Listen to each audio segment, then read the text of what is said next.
I'm talking with today the 26th overall selection in the 2020 NHL Draft. He's Edmonton Oil Kings forward Jake Neighbours. Jake, how's this past week been for you ever since you heard your name get called by the St. Louis Blues? Yeah, it's obviously been crazy, but a whirlwind of emotions, and obviously a ton of excitement, and a ton of happiness and gratitude in my family for St. Louis, and selecting me at 26 there was, an honor, and I'm very happy with where I ended up, and it's been a crazy week for sure. Just as somebody watching the draft, I couldn't imagine what it would be like to be yourself sitting on that couch for that long, on camera, on the Zoom call, waiting to have your name called. Did you have any idea that St. Louis was going to be the team that ended up taking you? Not really, no. We kind of went into the draft not sure where I was going to go, and I talked to St. Louis quite a bit early in the season, and they were very fond of me, and I knew that, but had no indication that they were going to take me, and didn't hear from them leading up to the draft or anything like that. Was kind of going into it blind, and it obviously turned out pretty well. So very happy with how it went. Now, you participated in the CHL Top Prospects game this year, and actually the weekend after that game happened, I was talking with one of the NHL team's director of scouting, and they said that you were the player that in their mind did the most that game to help themselves. And I'm not going to say that one game helped you get drafted in the first round, but what was that experience like? Because it's a very busy but very quick weekend, and for you had to fly all the way to Hamilton. So, how did you prepare for that, and what was the actual experience like?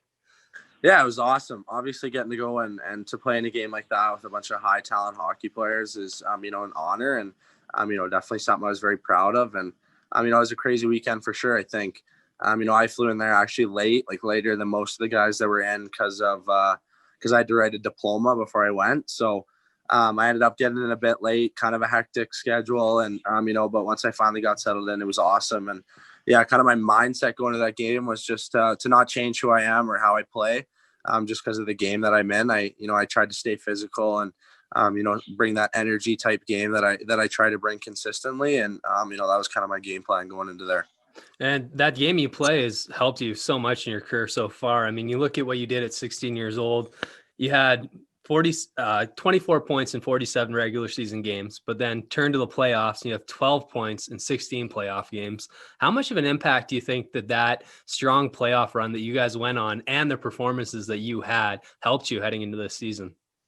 For sure, I definitely built a lot of confidence in that playoffs, and getting to go on that run to the Eastern Conference Finals, and do it in a pretty high role for a 16-year-old was definitely confidence boosting, and I think I took advantage of that. So that playoff run was awesome for me to kind of get a taste of what playoff hockey is like in the WHL, and at the same time help me transition into next season smoother.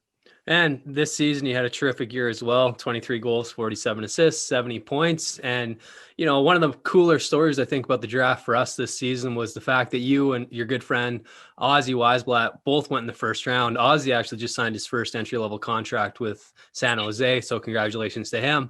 But I asked him the same question, and I'll ask it to you. There's three brothers currently in the Western Hockey League right now. Orca, Ozzy, and Oasis. You put the three of them in a ring. Who's going to win?